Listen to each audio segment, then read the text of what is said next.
teman-teman semuanya, perkenalkan saya Pebi Fadila Ginting dari kelas 10 akuntansi 3 dari kelompok 2. Pada kali ini kita akan membahas dan belajar bersama mengenai pedoman, aturan, tata, dan prosedur kerja.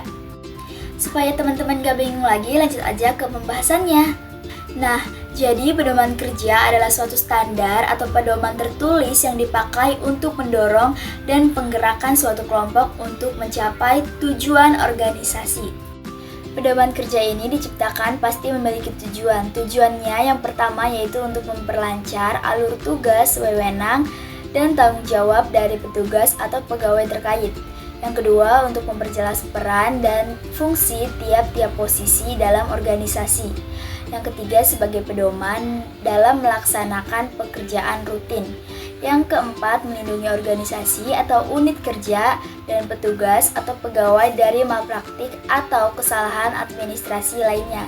Yang kelima, yang terakhir, yaitu untuk memperlancar tugas pegawai atau tim unit kerja. Pedoman kerja biasanya dibutuhkan dalam kondisi-kondisi tertentu, yaitu contohnya seperti sebelum memulai pekerjaan dan ketika terjadi revisi, serta ketika mengadakan penilaian.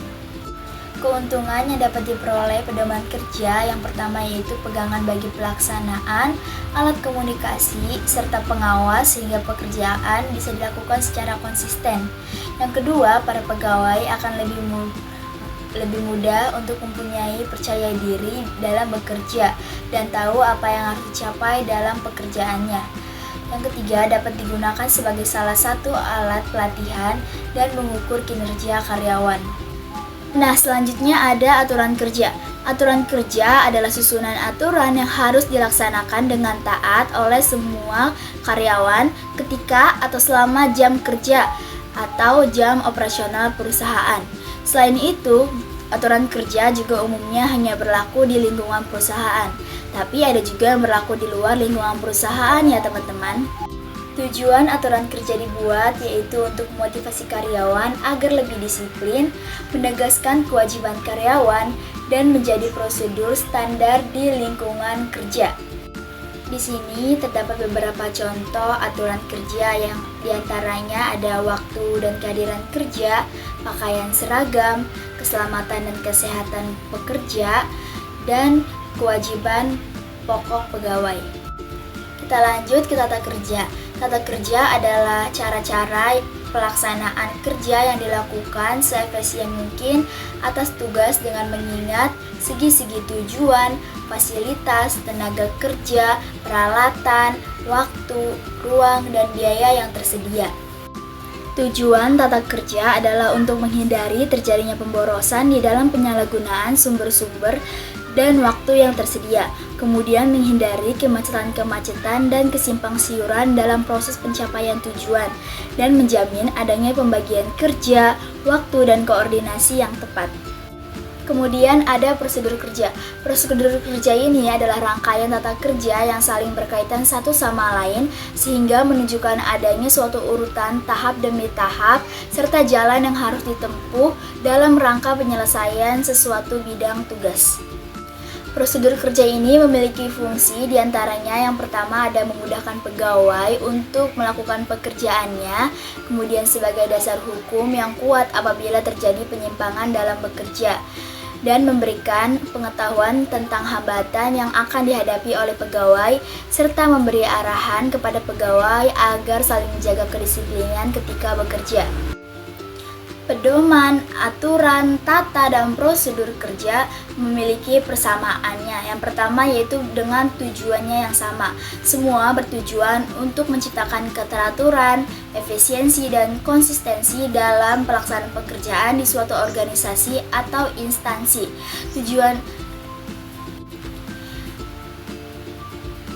Pedoman, aturan, tata, dan prosedur kerja memiliki persamaan, yaitu yang pertama dengan tujuan yang sama. Semua bertujuan untuk menciptakan keteraturan, efisiensi, konsistensi dalam pelaksanaan pekerjaan di suatu organisasi atau instansi.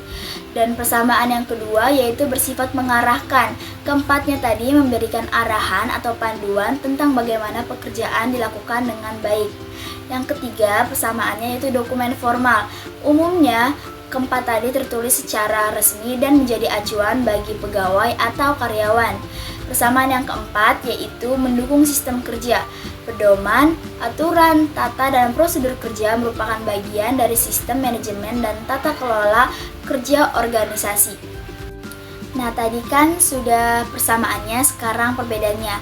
Secara singkat, perbedaan dari keempat tadi, pedoman kerja merupakan arah umum, sedangkan aturan kerja merupakan batasan dan larangan. Tata kerja adalah struktur organisasi dan alur kerja, sedangkan prosedur kerja merupakan langkah teknis untuk menyelesaikan tugas. Kita ambil contoh seseorang yang berprofesi sebagai akuntan. Prosedur kerjanya yang pertama harus pengumpulan data keuangan. Yang dimaksud pengumpulan data keuangan yaitu mengumpulkan semua bukti transaksi seperti faktur penjualan dan pembelian, bukti kas masuk dan keluar, transfer, slip gaji, dan lain-lain, serta memastikan semua dokumen lengkap dan sah. Kedua, pencatatan transaksi, yaitu mencatat semua transaksi ke dalam jurnal umum, kemudian mengklasifikasikan semua transaksi berdasarkan jenis akunnya. Yang ketiga, posting ke buku besar, yaitu memindahkan informasi dari jurnal ke buku besar dan mengelompokkan akun-akun agar memudahkan pembuatan laporan.